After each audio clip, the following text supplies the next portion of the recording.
Today I'm bringing you all the injury updates for week 5, coming right up.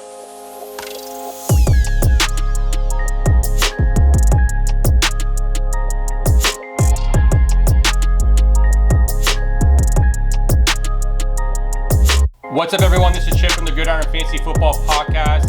Thank you for hitting up the channel today for all the injury updates for week 5. Now today is October 10th, 2020, so all of these injuries that are taking place around the league are the most updated information I have for right now, but I wanted to bring it to you all so you guys don't miss any of the news about all the injuries that are taking place. This is something that I think really dictates how your fantasy week goes. Obviously, there are a lot of guys that are going to be out. They're questionable. There's game time decision type of players here this week. So it does dictate how you kind of look at your roster, and if you have to pivot or if you need to find a way to just risk the chance that these players will play, but may have a low expectation for them this week. But before I get into that, I want to talk about two players that we know that we're going to miss for the next several weeks. And the first guy is Austin Ekeler. Just bringing you an update with Austin Ekeler. He also had a really bad hamstring strain, and it looked like he was supposed to be out for 4 to 6 weeks. And he went and got a second opinion to determine if the first doctor he saw was, they concurred on exactly his injury, determine if he could come back earlier or whatnot. So Adam Schefter of ESPN had reported that he got a second opinion, and it was the same opinion as the first doctor. So he just needs rehab to actually recover from the injury, because initially when the injury took place, he grabbed the back of his knee. So obviously when you look at we call a distal hamstring strain, we are concerned about a avulsion fracture that takes place in the back of the leg where the tendon actually attaches to the bone. So if he had an avulsion fracture, which obviously would require a surgical procedure, so that was something that was undetermined at the time of his injury, was did he need to have some type of surgical procedure in order to come back? Because if he had the surgical procedure, I don't think that he would have been back at all this year. But the fact of the matter is, it was good news that he got a second opinion, and the injury is going to be able to be recovered just from rehab. So it's good news if you're an Austin Ekeler owner that he'll be back, in that 4 to 6 week mark. Now, obviously, that makes Justin Jackson a guy that was a hot commodity on the waiver wire this week. So if you have Joshua Kelly, you're able to pick up Joshua Jackson. He's going to be a good rental for the next, 4 to 6 weeks. But good news overall for Austin Ekeler. It sucks that he's out for the duration of time. But the good thing is he didn't have to have a surgical procedure done. And then we're going up to Nick Chubb. Nick Chubb, we know that he was placed on IR with the MCL tear.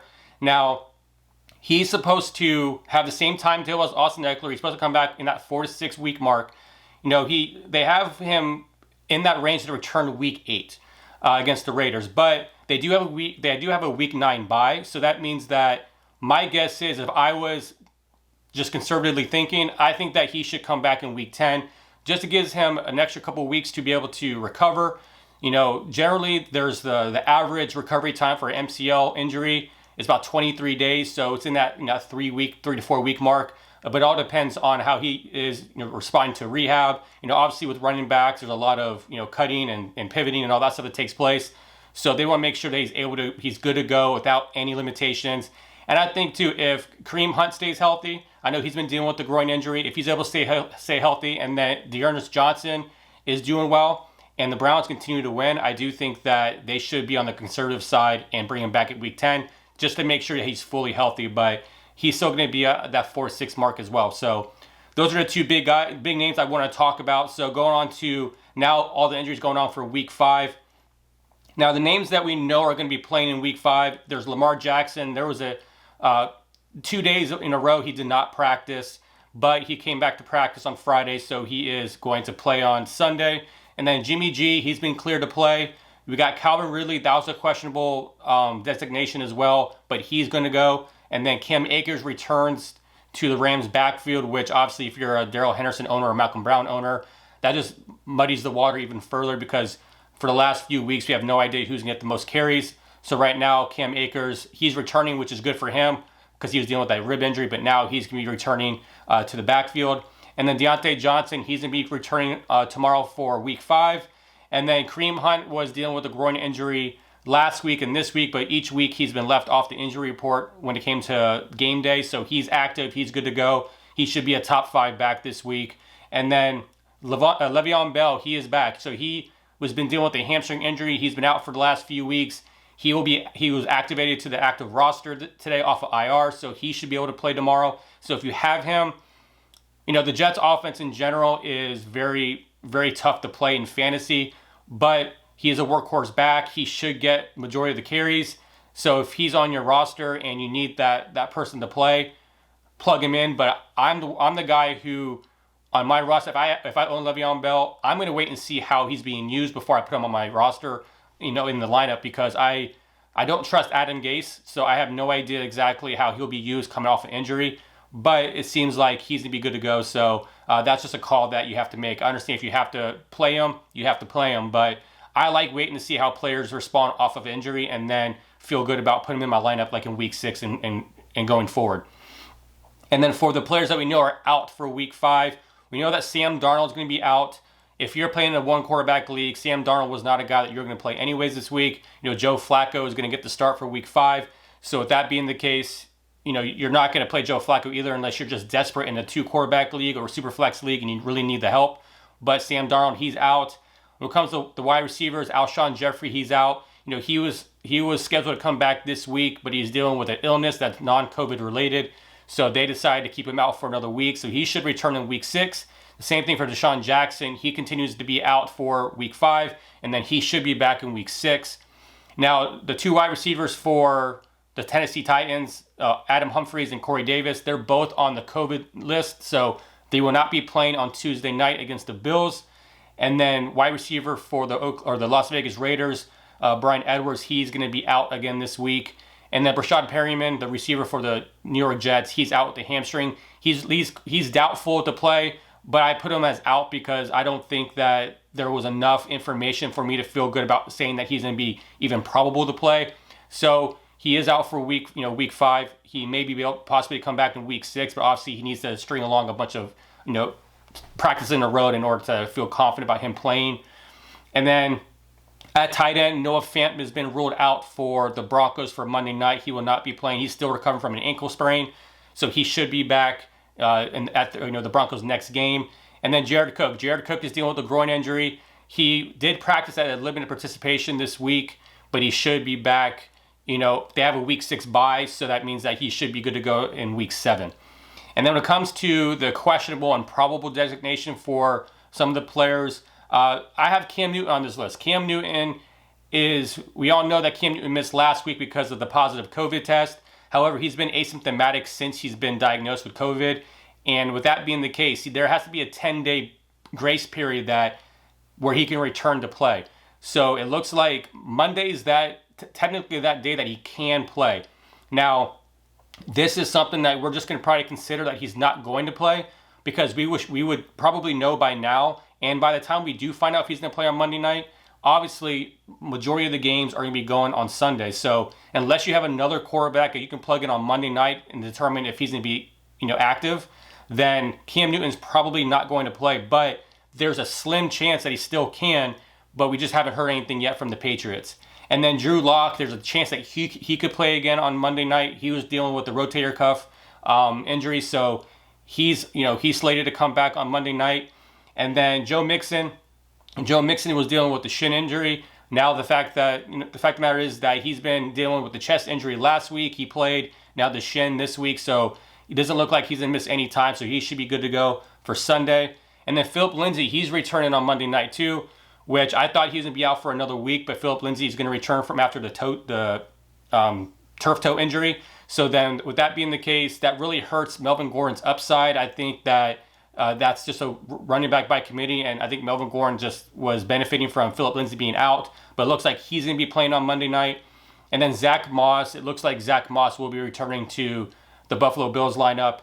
He's a guy that has been pretty decent so far when he was playing. He is that strong runner, that good PPR option. He does have a couple of receiving touchdowns. So Zach Moss is a guy that potentially could take some of the workload away from Devin Singletary.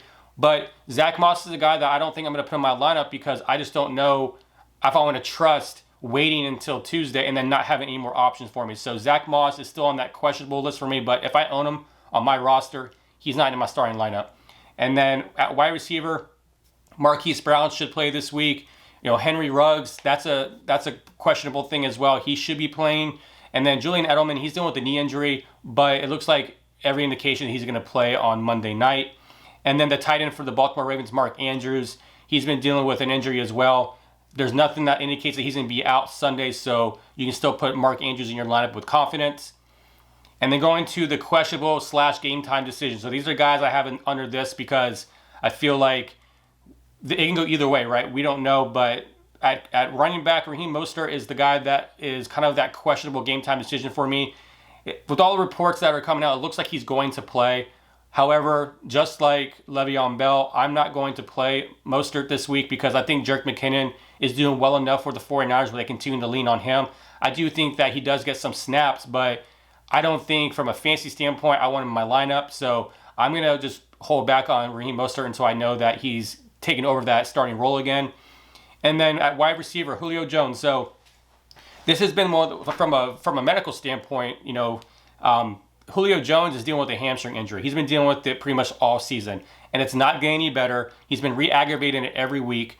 And the thing that I'm frustrated about with how the Falcons are just taking care of the situation is that Julio Jones needs rest. Julio Jones needs to not do anything football related right now. He needs to just take some time off, do some rehab, recover fully, so they have Julio Jones for the duration of the season.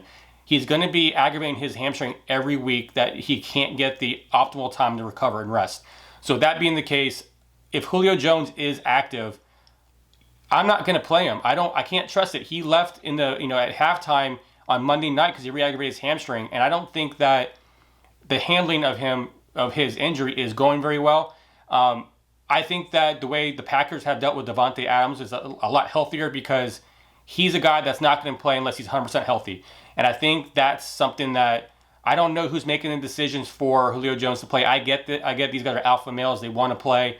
But I think that there needs to be that time and just that moment of truth of talking to Julio and the medical staff and determining that, look, his hamstring continues to get re-aggravated. Let's not push it. Let's get him 100% healthy so he can be there for the whole season.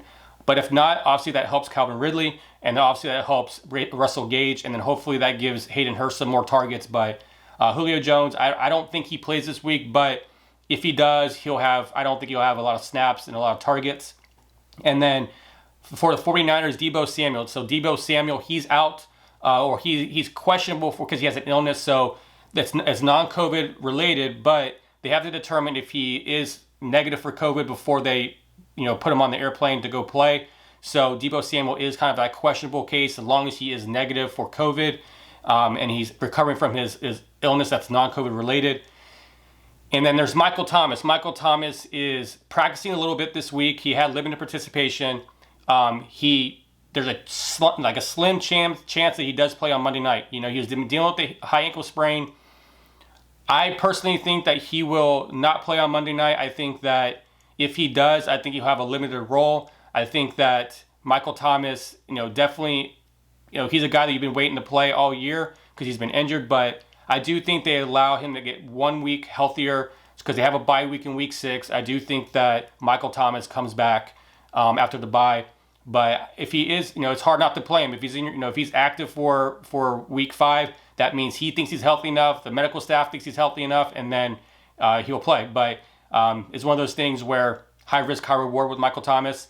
And then A.J. Brown. So A.J. Brown plays on Tuesday night, right? So the game got pushed back from Sunday to Tuesday.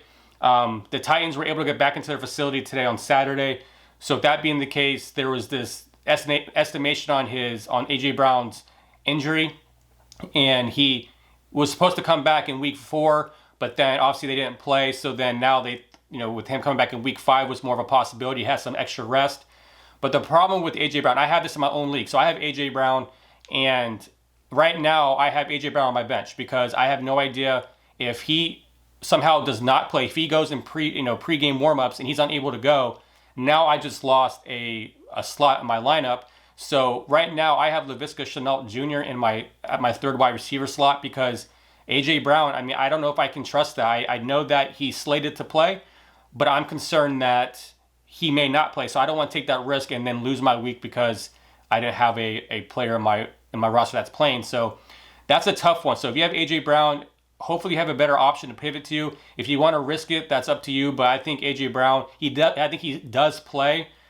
I'm just afraid that, and he has a great matchup. So Tre'Davious White may not play because of a back injury. So you got Corey Davis out, you got Adam Humphries out.